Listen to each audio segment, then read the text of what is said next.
Last time on Dragon Ball Z. Unfortunately, that training program is now completely useless because I'm going to be starting a workout program from Calgary Barbell. Welcome back to the channel, everyone.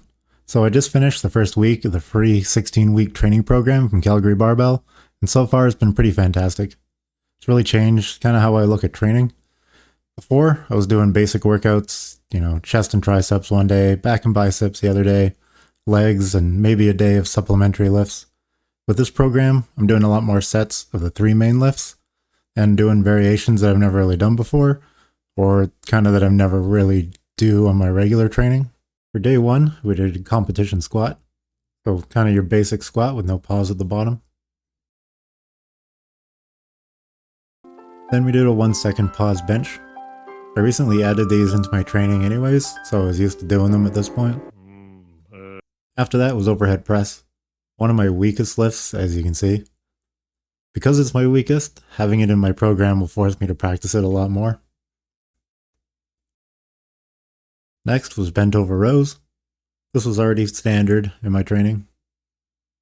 I didn't use them this time, but I like to use lifting straps for these so I don't have to worry about my grip.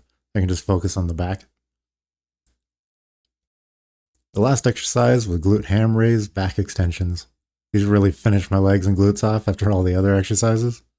My posterior chain is a bit weak, so I'm only doing body weight, but hopefully I can add some weight as the training progresses. The second day started with a competition deadlift. Nothing really fancy there. Then was a 3-count bench. I'm definitely not used to a long pause like that when I'm doing bench, so I ended up having to actually lower the weight after the first set. After that was a high bar pause squat. I always find that this helps me get a deeper squat and put a lot of work into my core for the stabilization. Finally, we had seated rows. It's another standard exercise that I'm used to doing. Having all 3 of the main lifts in this workout is definitely a struggle, but if you want to compete, I imagine you probably have to get used to doing all of the lifts. Either way, it was a great workout, and I felt like I got a lot done. Day 3 started with a pin squat. It's something I've never really tried before, but I really like this exercise.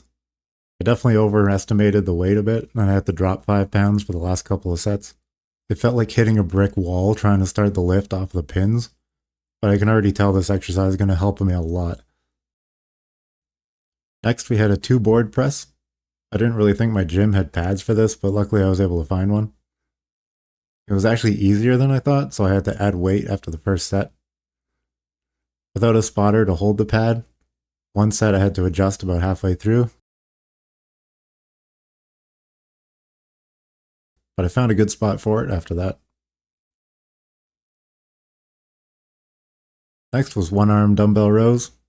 This is where I started to feel like the program was really working the muscles. One set in and my back felt like it was on fire. The last exercise of day 3 was bird dogs. It was a nice way to relax a little bit and stretch out. On day 4, we had pause deadlifts, really testing my lower back. I'm pretty new to these, but it was a great workout. Next was rep bench, so there's no pause on the chest on these. I couldn't get the last set done because my shoulders were just completely done. I made the mistake of doing all 4 days in a row because I couldn't get to the gym on the Wednesday, and I had to compress the schedule. After the bench was stiff leg deadlifts. I've only ever done these once before, so I don't think my technique is great, but it's something I can keep working on. After that, I did lat pull downs. Nothing too heavy, but a bit of a challenge for the last set. For the last exercise of the week, I did dumbbell skull crushers. First set was too heavy, so I had to drop it down for the last sets. So, with the first week done, I'm feeling like this is going to be a great program. Make sure to add a rest day halfway through though. Way too much fatigue doing 4 days in a row. The next 3 weeks work the same, with more weight added throughout, and small changes to the set and rep numbers. The next few updates will probably be shorter, since everything's going to be basically the same, but week 5 will be different, and I'll let you know how I'm progressing as I go. So, thanks for checking out the video. Until next time.